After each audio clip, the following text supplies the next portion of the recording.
Hello friends, welcome back to our channel. Friends, ఈ వీడియోలో మనం ఈరోజు అన్ని న్యూస్ పేపర్లో వచ్చినటువంటి ఇంపార్టెంట్ ఎడ్యుకేషన్ అప్డేట్స్తో పాటు చాలా ముఖ్యమైనటువంటి కరెంట్ అఫైర్స్ అయితే రావడం జరిగింది. వాటన్నిటి గురించి 1 by 1 ఈ వీడియోలో అయితే చూద్దాం. సో వీడియో చూసిన ప్రతి ఒక్కరు వీడియోని ఖచ్చితంగా లైక్ చేయండి. డైలీ 1 to 2 hours వర్క్ చేసి దాదాపుగా 8 న్యూస్ పేపర్స్ చదివి మీకు ఇన్ఫర్మేషన్ అయితే అందించడం జరుగుతుంది. చాలామంది మన వీడియోస్ను ఫాలో అవుతున్నారు కానీ లైక్ చేయట్లేదు. ఖచ్చితంగా లైక్ చేయండి.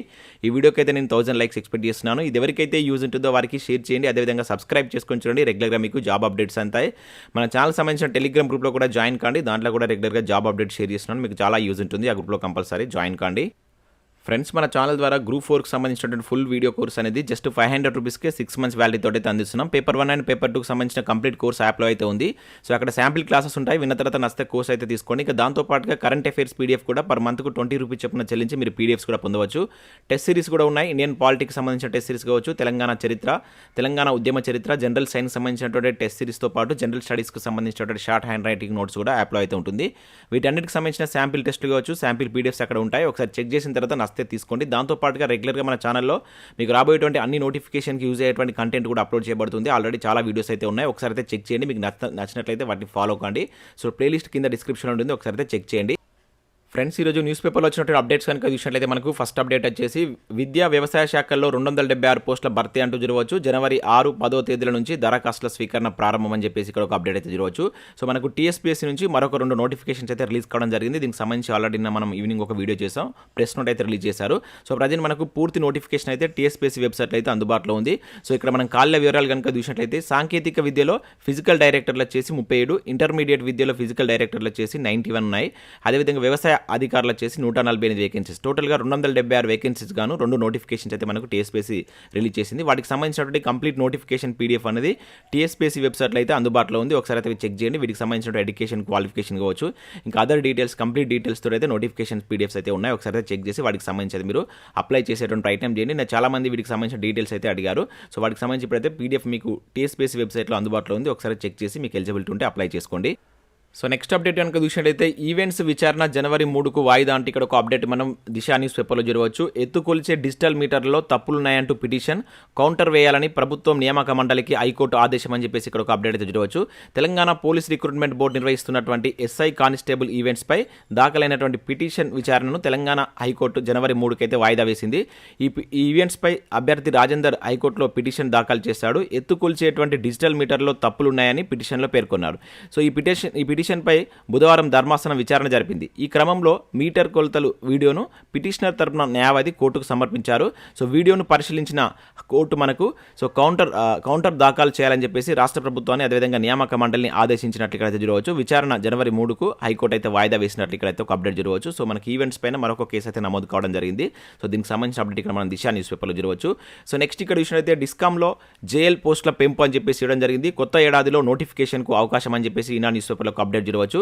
సో దక్షిణ తెలంగాణ విద్యుత్ పంపిణీ సంస్థ పరిధిలో జూనియర్ లైన్మెన్ పోస్టులు భారీగా పెరుగున్నాయి. సో డిస్కమ్ పరిధిలో ఏడాది కాలంలో కొత్త విద్యుత్ ఉప కేంద్రాలు పెరగడం కావచ్చు, లేకుంటే కొత్తగా పలు సెక్షన్లు ఏర్పాటు కాబోతుండడంతో ఆ మేరకు పోస్టుల సంఖ్య పెరగనుంది. ఈ ఏడాది మేలో మనకు ఈ 1000 JLM పోస్టుల నియామకానికి జూలైలో రాత పరీక్షను కూడా నిర్వహించారు. సో తర్వాత పేపర్ లీకేజ్ కారణంగా నోటిఫికేషన్ ఆగస్టులో రద్దు చేశారు. సో అప్పటి నుంచి ఉద్యోగార్థులు కొత్త నోటిఫికేషన్ కోసం అయితే ఎదురు చూస్తున్నారు. సో నెల రోజుల్లోనే కొత్త నోటిఫికేషన్ ఇస్తామని చెప్పి 4 నెలలు అయింది. సో కొత్త నోటిఫికేషన్లో మొత్తం 1300 పోస్టులు ఉండవచ్చని అధికారులు చెప్తున్నట్లయితే ఇక్కడ చూడవచ్చు. వీటికి మనకు ఎలక్ట్రీషియన్ కావచ్చు, ITI and wiremen, inter vocational చేసినట్టు అభ్యర్థులు అప్లై చేసుకునే విధంగా అయితే ఉంటాయి. 18 to 35 years మధ్య ఉన్నట్టు అభ్యర్థులు అయితే అప్లై చేసుకోవచ్చు వీటికి. సో చాలామంది ఈ నోటిఫికేషన్ కోసం అయితే వెయిట్ చేస్తున్నారు. అయితే ఇక్కడ పోస్టుల సంఖ్య అయితే పెరిగేటువంటి అవకాశం ఉన్నట్లయితే తెలుపుతున్నారు. అంతకుముందు మనకు రద్దయినటువంటి నోటిఫికేషన్లో జస్ట్ 1000 వేకెన్సీ ఉండేది. ఇప్పుడు 1300 వేకెన్సీ అయితే ఉన్నట్లు అధికారులు చెప్తున్నట్లు ఇక్కడ ఒక అప్డేట్ అయితే చూడవచ్చు. సో నెక్స్ట్ ఇక్కడ చూసినట్లయితే సైబర్ నేరాలు, డ్రగ్స్ దందాపై ఉక్కుపాదం అంటూ చూడవచ్చు. వాటి అదుపునకు 2 కొత్త విభాగాలని చెప్పేసి ఇచ్చారు. 1800 మంది సిబ్బందిని పనిచేసేలా కార్యాచరణ, 3966 కొత్త పోస్టులు మంజూరు చేస్తూ హోంశాఖ ఉత్తర్వులు అని చెప్పేసి ఇక్కడ ఇవ్వడం జరిగింది. సో మనకు తెలంగాణలో నానాటికి పెరుగుతున్నటువంటి సైబర్ నేరాలు కావచ్చు, మత్తు మందుల దందాను అదుపు చేసేందుకు రాష్ట్ర ప్రభుత్వం కార్యాచరణ మొదలుపెట్టింది. సో సైబర్ నేరాల నియంత్రణకు Telangana state cyber security bureau మత్తు మందులకు అడ్డుకట్ట వేసేందుకు Telangana state anti narcotics bureau ఏర్పాటు చేయబోతుంది. సో ఈ విభాగానికి కొంతమంది సిబ్బందిని అయితే మంజూరు చేసింది. దీనిలో భాగంగా మనకు హోంశాఖ నిన్న 3966 కొత్త పోస్టులు మంజూరు చేస్తూ ఉత్తర్వులుగా జారీ చేసినట్లుగా ఇక్కడ ఒక అప్డేట్ మనం ఈనాడు న్యూస్ పేపర్లో అయితే చూడవచ్చు. సో నెక్స్ట్ అప్డేట్ కనుక చూసినట్లయితే నాగార్జున అభ్యర్థులకు షాక్ అంటే ఇక్కడ చూడవచ్చు. జూనియర్ అధ్యాపక పోస్టులకు అనర్హత అని చెప్పేసి ఇక్కడ ఒక అప్డేట్ అయితే ఇవ్వడం జరిగింది. దీనికి సంబంధించి ఈరోజు మనకు చాలా న్యూస్ పేపర్లో అప్డేట్స్ అయితే రావడం జరిగింది. ఒకసారి చూద్దాం ఇక్కడ ఏమి ఇచ్చారనేది.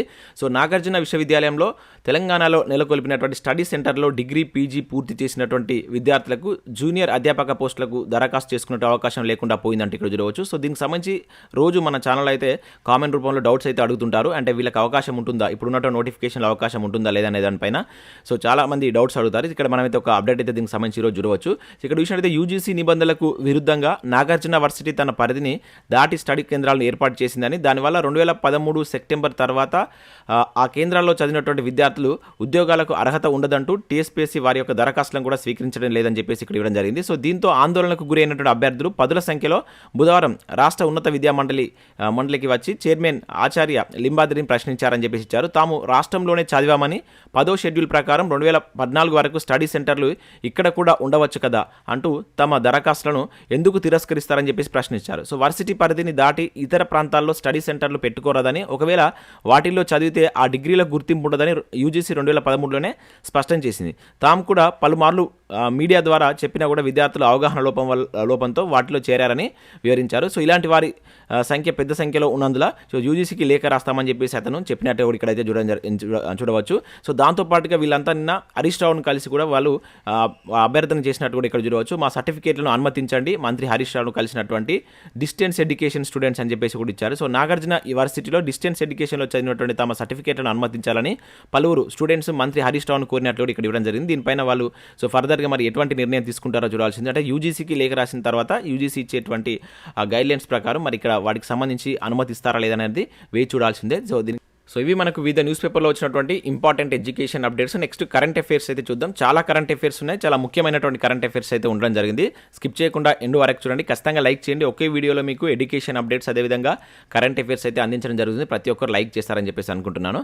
సో ఇక్కడ మనం ఫస్ట్ కరెంట్ అఫైర్ కనుక చూసినట్లయితే లోకాయుక్త బిల్లుకు మహారాష్ట్ర ఆమోదం అంటూ ఒక ఇంపార్టెంట్ కరెంట్ అఫైర్ అయితే ఇక్కడ చూడవచ్చు. సో సీఎం మంత్రి మండలిని అవినీతి నిరోధక అంబుడ్స్మెన్ పరిధిలోకి తీసుకువచ్చేటువంటి లోకాయుక్త బిల్లుకు మహారాష్ట్ర అసెంబ్లీ అయితే బుధవారం ఆమోదించినట్లు ఇక్కడైతే మనం గుర్తుంచుకోవాల్సి ఉంటుంది. చాలా చాలా ఇంపార్టెంట్. సో ఈ చట్టం తీసుకొచ్చినటువంటి ఫస్ట్ స్టేట్గా మనకు మహారాష్ట్ర అయితే నిలిచింది. సో ఇది చాలా ఇంపార్టెంట్. దానికి సంబంధించిన సో అక్కడ ఉన్నటువంటి డిప్యూటీ సీఎం దేవేంద్ర ఫడ్నవీస్ కూడా చెప్పడం జరిగింది. సో మనం సీఎంకు వ్యతిరేకంగా ఏదైనా విచారణ ప్రారంభించే ముందు అసెంబ్లీలో ఆమోదం పొందవలసి అయితే ఉంటుంది. అసెంబ్లీలో మొత్తం సభ్యులు 3/200 మంది ఆమోద తీర్మానం చేసిన తర్వాత సో దానికి అక్కడ ఆ మంత్రి మండలికి కావచ్చు సీఎం తరపున విచారణ అయితే చేపట్టవచ్చు. ఇది చాలా చాలా ఇంపార్టెంట్. ఇటువంటి క్వశ్చన్స్ మనకి డైరెక్ట్గా అడగడానికి ఛాన్స్ ఉంటుంది. ఏ రాష్ట్రం ఇటీవల లోకాయుక్త బిల్లును తీసుకొచ్చిందని చెప్పేసి డైరెక్ట్ అడుగుతారు, మహారాష్ట్ర అని చెప్పేసి గుర్తుంచుకోండి. సో నెక్స్ట్ ఇక్కడ చూసినట్లయితే కవయిత్రి సిరిసిల్ల రాజేశ్వరి కన్నుమూత అని చెప్పేసి ఇక్కడ ఇవ్వడం జరిగింది. సో కాలితో కవితలు రాయడంలో గుర్తింపు అని చెప్పేసి ఇచ్చారు.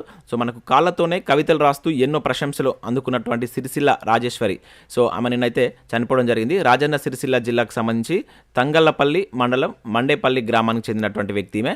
సో మనకు ఏదైతే మన తెలంగాణ ప్రభుత్వం ఇచ్చే 2 పడకల గదుల ఇంట్లో ఉంటూ సో నేను అనారోగ్యానికి గురి అయి చనిపోవడం అయితే జరిగింది. ఇక్కడ ఈమె యొక్క స్పెషాలిటీ ఏంటంటే కాళ్ళతోటి కవితలు రాసేటువంటి స్పెషాలిటీ అనమాట, అది గుర్తుంచుకోండి. నెక్స్ట్ మరొక కరెంట్ అఫైర్ కనుక చూసినట్లయితే మనకు ఈ పద్మశ్రీ పురస్కార గ్రహీత విజయసారథి కూడా నిన్న చనిపోవడం జరిగింది. సంస్కృత భాషా పండితులుగా ఇతను సేవలు అందించడం జరిగింది. సో ఇతను కూడా కరీంనగర్ జిల్లాకు సంబంధించిన పర్సన్. సో ఇట్లా మనకు డైరెక్ట్ క్వశ్చన్ ఎట్లా అడుగుతారంటే సో ఇటీవల చనిపోయినటువంటి విజయసారథి ఈ క్రింది దాంట్లో దేనికి సంబంధించిన వ్యక్తి అంటాడు. సో అక్కడ మనకు సంస్కృత భాషా పండితులు అని చెప్పేసి మనం ఆన్సర్ చేయాల్సి ఉంటుంది. అదేవిధంగా ఇక్కడ కూడా సో మనకి ఎవరైతే సిరిసిల్ల రాజేశ్వరి దేంట్లో ప్రావీణ్యం ఉన్నవారని చెప్పేసి అడగవచ్చు. సో కాలితో కవితలు రాసేటువంటి వ్యక్తి కింద మనం గుర్తుంచుకోవాల్సి ఉంటుంది. ఇటువంటి మనకు డైరెక్ట్గా అడగడానికి ఛాన్స్ ఉంటుంది కనుక సో వాటిని గుర్తుంచుకోండి.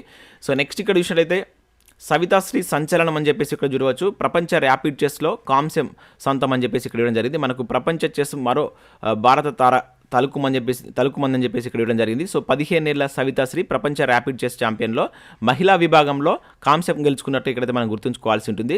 సో ఇవి ఎక్కడ జరుగుతున్నాయంటే కజకిస్తాన్లో జరుగుతున్నాయి. సో ఇక్కడ వేదికను గుర్తుంచుకోండి. సో దీనిలో కాంస్య పథకం గెలుచుకున్నటువంటి పర్సన్ నేమ్ గుర్తుంచుకోండి. అదేవిధంగా మనకు విశ్వనాథన్ ఆనంద్ కావచ్చు, తర్వాత హంపి తర్వాత మనకు ప్రపంచ ర్యాపిడ్ చెస్లో పథకం సాధించినటువంటి 3వ భారత ప్లేయర్గా కూడా ఈమెయితే రికార్డు సృష్టించడం జరిగింది. సో నేమ్ గుర్తుంచుకోండి అండ్ ఈ టోర్నీ నేమ్ అండ్ ఇది ఎక్కడ జరుగుతుంది కూడా ఇంపార్టెంట్ మన కరెంట్ అఫైర్స్ కోణంలో. సో నెక్స్ట్ కరెంట్ అఫైర్ కనుక చూసినట్లయితే ఇక్కడ హర్మన్ ప్రీత్ కౌర్ సారథ్యంలో ఉమెన్స్ T20 వరల్డ్ కప్కు భారత జట్టు ఎంపిక అని చెప్పేసి ఇక్కడ చూడవచ్చు. సో ఇక్కడ మనం గుర్తుంచుకోవాల్సినటువంటి పాయింట్ ఏంటంటే సో ఈ ICC women's T20 world cup 2023 అనేటువంటిది సౌత్ ఆఫ్రికా వేదికగా జరుగుతుంది. సో ఇది గుర్తుంచుకోండి. దాంతోపాటు ఇక్కడ సో మనకు ఈ ప్రపంచ కప్కు మన తెలుగు రాష్ట్రానికి సంబంధించినటువంటి ఒక వ్యక్తి కూడా ఎంపిక కావడం జరిగింది. సో వచ్చే ఏడాది ఫిబ్రవరిలో దక్షిణాఫ్రికా వేదికగా జరిగేటువంటి మహిళా T20 ప్రపంచ కప్ పోటీ పడేటువంటి భారత జట్టులోకి సో తెలుగు అమ్మాయి అంజలి కూడా సో చేరడం జరిగింది. సో ఆంధ్రప్రదేశ్లోని కర్నూలు జిల్లాకు సంబంధించిన పర్సన్, చాలా ఇంపార్టెంట్. మన తెలుగు రాష్ట్రాలకు సంబంధించిన పర్సన్స్ ఉన్నప్పుడు వీటిపైన క్వశ్చన్స్ అడగడానికి ఛాన్స్ ఉంటుంది కనుక గుర్తుంచుకోండి. ఇక్కడ ముఖ్యంగా సో ఈ టోర్నీ ఎక్కడ జరుగుతుంది? దక్షిణాఫ్రికా వేదికగా 2023 ఫిబ్రవరిలో స్టార్ట్ కాబోతుంది. దీనిలో మన ఆంధ్రప్రదేశ్ సంబంధించినటువంటి తెలుగు అమ్మాయి అంజలి శర్వాణి కూడా ఎంపిక కావడం జరిగింది.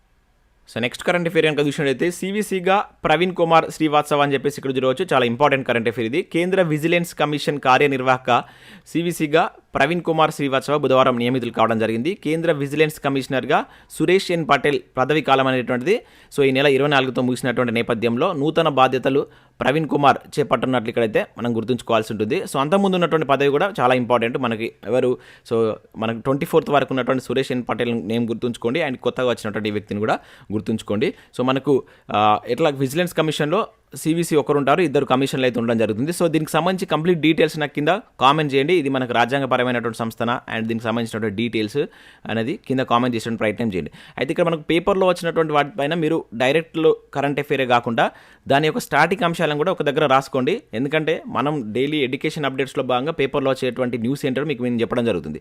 సో దాని కంప్లీట్ ఇన్ఫర్మేషన్ కనుక మీరు సెట్ చేసుకున్నట్లయితే మీకు ఎక్కువగా సబ్జెక్ట్ వచ్చేటువంటి ఛాన్స్ ఉంటుంది. మనకు క్వశ్చన్ అడిగినప్పుడు దాని యొక్క స్టాటిక్ అంశాలకు సంబంధించి కూడా ఏదో 1 or 2 పాయింట్స్ యాడ్ చేస్తారు. అంటే ప్రజెంట్ ఉన్నటువంటి కరెంట్ అఫేర్కు అండ్ అంతకుముందు ఉన్నటువంటి జీకే కావచ్చు అండ్ స్టాటిక్ అంశాలను మనకు జత చేస్తూ కరెంట్ అఫేర్స్ విభాగంలో ఎక్కువ క్వశ్చన్స్ అడుగుతారు కనుక సో సెర్చ్ చేసుకోవాలి. కంపల్సరీ కరెంట్ ఇష్యూ మనకు ఏదైతే ఉంటుందో దానిపైన మనం మ్యాటర్ సెర్చ్ చేసుకోవాలి. సెర్చ్ చేసుకోవడం వల్ల మీకు ఎక్కువ గుర్తుంటుంది. ఓకేనా?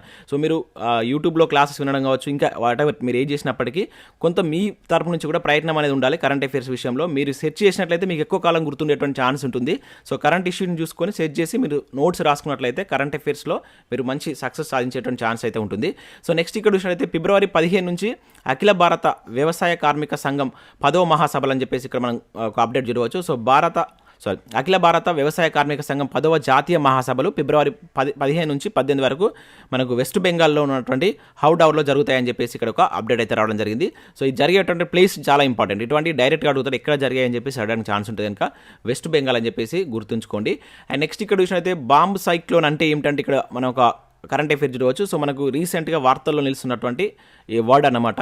సో మనకు అమెరికాలో దీనివల్ల చాలా ప్రాంతాలు మంచుతోట అయితే కూరుకుపోవడం జరుగుతుంది. సో ఈ నేపథ్యంలో అసలు బాంబు సైక్లోన్ అంటే ఏంటో తెలుసుకోవాల్సిన అవసరం అయితే ఉంటుంది. సో ఇక్కడ చూసినట్లయితే మనకు సాధారణంగా తక్కువ ప్రెషర్ ఉండేటువంటి ప్రదేశంలోకి హై ప్రెషర్ ఉండేటువంటి ప్రదేశం నుండి మనకు గాలులు వేగంగా ప్రయాణించడం వల్ల తుఫాన్లు ఏర్పడతాయి ఈ జనరల్గా. అయితే మనకి ఇక్కడ శీతాకాలంలో వచ్చేటువంటి ఈ మంచు తుఫాన్లు వీటిని మనం బాంబ్ సైక్లోన్ అని చెప్పేసామంటాం. సో ఇవి సాధారణంగా తుఫాన్ కంటే భిన్నంగా ఉంటాయి అన్నమాట. సో 24 గంటల్లో 24 మిల్లీ బార్స్ కంటే వేగంగా ప్రెషర్ పడిపోయినప్పుడు సో దీనికి రివర్స్ అనమాట. సో అప్పుడు ఏర్పడేటువంటి తుఫాన్లు మనం బాంబ్ సైక్లోన్ అని చెప్పేసి అంటాం. చాలా ఇంపార్టెంట్. సో ఇటువంటి మనకు డైరెక్ట్గా బాంబ్ సైక్లోన్ అంటే ఏంటని చెప్పేసి అడగడానికి ఛాన్స్ ఉంటుంది. ఎందుకంటే మనకు ఇప్పుడు వార్తల్లో ఉన్నటువంటి వర్డ్ కనుక వీటిపైన కూడా మనకు అడగడానికి ఛాన్స్ ఉంటుంది, గుర్తుంచుకోండి. సో నెక్స్ట్ టిక్ టాక్ పై అమెరికా బ్యాన్ అని చెప్పేసి ఇక్కడ చూడవచ్చు. సో మనకు చైనాకు చెందినటువంటి సోషల్ మీడియా ప్లాట్ఫామ్ను టిక్ టాక్ను అమెరికా కూడా బ్యాన్ చేసినట్లు ఇక్కడ ఒక అప్డేట్ అయితే మనం గుర్తుంచుకోవాల్సి ఉంటుంది. ఆల్రెడీ మన ఇండియా బ్యాన్ చేసింది. సో ఇప్పుడు అమెరికా కూడా దాంట్లో చేరడం జరిగింది. సో నెక్స్ట్ ఇక్కడ చూసినట్లయితే ఏకలవ్య స్కూల్ను వర్చువల్గా ప్రారంభించినటువంటి రాష్ట్రపతి. సో రాష్ట్రపతి మన తెలంగాణ పర్యటనలో భాగంగా సో నిన్న మహబూబాబాద్లో ఉన్నటువంటి మహబూబాబాద్ జిల్లా బయ్యారం మండలం నామలపాడు గ్రామంలో నిర్మించినటువంటి ఏకలవ్య మోడల్ స్కూల్ను సో బుధవారం రాష్ట్రపతి వర్చువల్గా అయితే ప్రారంభించడం జరిగింది. సో రాష్ట్రపతి మన తెలంగాణ పర్యటనలో ఉన్నది కనుక ఆమె ఇక్కడ చేసేటువంటి కార్యక్రమాలు కూడా చాలా ఇంపార్టెంట్. మనం గుర్తుంచుకోవాల్సి ఉంటుంది. ఏం స్టార్ట్ చేసింది, ఎక్కడ అటెండ్ అయింది అనే దానిపైన కూడా క్వశ్చన్స్ అడగడానికి ఛాన్స్ ఉంటుంది. సో నెక్స్ట్ చూసినట్టయితే ఇక్కడ మనం నెక్స్ట్ కరెంట్ అఫేర్ కనుక చూసినట్లయితే మారుత్ డ్రోన్కు DGCA సర్టిఫికేషన్ అంటే ఇక్కడ ఒక ఇంపార్టెంట్ కరెంట్ అఫేర్ చూడవచ్చు. దేశంలోనే తొలిసారి హైదరాబాద్ స్టార్టప్కు గుర్తింపు, డ్రోన్ బృందానికి IT మంత్రి KTR అభినందనలు అని చెప్పేసి ఇక్కడ ఒక అప్డేట్ చూడవచ్చు. సో మనకు హైదరాబాద్ స్టార్టప్ మారుత్ రూపొందించినటువంటి బహుళ ప్రయోజనకర వ్యవసాయ డ్రోన్ AG365కి director general of civil aviation దాన్నే మనం డీజీసీఏ అని చెప్పేసాను సర్టిఫికేట్ అయితే లభించడం జరిగింది. సో ఇది లభించినట్లు ఆ స్టార్టప్ వ్యవస్థాపకుడైనటువంటి ప్రేమ్ కుమార్ వెల్లడించినట్టు ఇక్కడ ఒక అప్డేట్ అయితే చూడవచ్చు. ఇది మనకు దేశంలోనే తొలిసారిగా వ్యవసాయ పనుల కోసం రూపొందించినటువంటి డ్రోన్ అన్నమాట. చాలా చాలా ఇంపార్టెంట్, గుర్తుంచుకోండి. సో ఇక్కడ AG365 దాని నేమ్ గుర్తుంచుకోండి, ఓకేనా. డైరెక్ట్ అడగడానికి ఛాన్స్ ఉంటుంది. ఇది మన హైదరాబాద్ సంబంధించినటువంటి, దీనికి ఇప్పుడే మనకు డీజీసీఏ సర్టిఫికేషన్ కూడా రావడం జరిగింది. సో నెక్స్ట్ ఇక్కడ చూసినట్టయితే పునరుత్పాదక విద్యుత్పత్తిలో మనమే టాప్ అంటే ఇక్కడ మనం చూడవచ్చు. సో దానికి సంబంధించి ఇక్కడ ఒక రిపోర్ట్ అయితే రావడం జరిగింది. సో ఇక్కడ చూసినట్టయితే మనం పునరుత్పాదక విద్యుత్ ఉత్పత్తిలో తెలంగాణ మరో ఘనత సాధించిందని రెడ్కో చైర్మన్ వై సతీష్ రెడ్డి బుధవారం ఒక ప్రకటనలో పేర్కొన్నారు. కేంద్రం 2000 మెగావాట్ల టార్గెట్ ఇవ్వగా ఈ ఏడాది వరకు తెలంగాణ 5078 మెగావాట్ల పునరుత్పాదక విద్యుత్తును ఉత్పత్తి చేసిందని చెప్పేసి ఇవ్వడం జరిగింది. దేశంలోనే టాప్ ప్లేస్లో నిలిచినట్టు ఇక్కడ మనం గుర్తుంచుకోవాల్సి అయితే ఉంటుంది. ఇక్కడ 254, అదేవిధంగా కర్ణాటక 110 అండ్ గుజరాత్ 108, ఇట్లా ఈ విధంగా అయితే అక్కడ తయారు చేసినటువంటి విద్యుత్ యొక్క మెగావాట్లను అయితే ఇక్కడ ఇవ్వడం జరిగింది. సో నెక్స్ట్ ఇక్కడ చూసినట్లయితే మనకు జీవాధోనికి మెస్సీ గిఫ్ట్ అని చెప్పేసి ఇక్కడ ఇవ్వడం జరిగింది. సో భారత మాజీ కెప్టెన్ ధోని కూతురు జీవాధోనికి ఈ క్రిస్మస్కు ప్రత్యేక కానుక లభించింది. ఫీఫా ప్రపంచ కప్ గెలుచుకున్నటువంటి అర్జెంటీనా కెప్టెన్ లియోనెల్ మెస్సీ సంతకం చేసినటువంటి జెర్సీ జీవాకు చేరినట్టు ఇక్కడ మనం గుర్తుంచుకోవాల్సి అయితే ఉంటుంది. చాలా ఇంపార్టెంట్ ప్లేయర్, మనకి రీసెంట్గా అర్జెంటీనాకు ఫీఫా వరల్డ్ కప్ రావడం జరిగింది. సో ఇతను చాలా వార్తల్లో ఉంటున్న వ్యక్తి కనుక ఇతనికి సంబంధించిన అంశాలు గుర్తుంచుకోవాల్సి అయితే ఉంటుంది. సో ఇతని యొక్క జెర్సీని సో మనకు ధోని కూతురికి అయితే పంపించినట్లే ఇక్కడ ఒక కరెంట్ అఫేర్ అయితే రావడం జరిగింది. సో ఇవి మనకు వివిధ న్యూస్ పేపర్లో వచ్చినటువంటి ఇంపార్టెంట్ కరెంట్ అఫేర్స్, అదేవిధంగా ఎడ్యుకేషన్ అప్డేట్స్. సో ప్రతి ఒక్కరు ఖచ్చితంగా లైక్ చేయండి. చాలా న్యూస్ పేపర్లో ఇన్ఫర్మేషన్ గ్యాదర్ చేసి మీ కరెంట్ అఫేర్స్ అందించడం జరుగుతుంది. మీరు ఇచ్చేటువంటి లైక్స్ ఒక టైప్ ఆఫ్ ఎంకరేజింగ్గా ఉంటాయి కనుక లైక్ చేసి మీ మిత్రులకు షేర్ చేయండి. Thanks for watching. Thank you.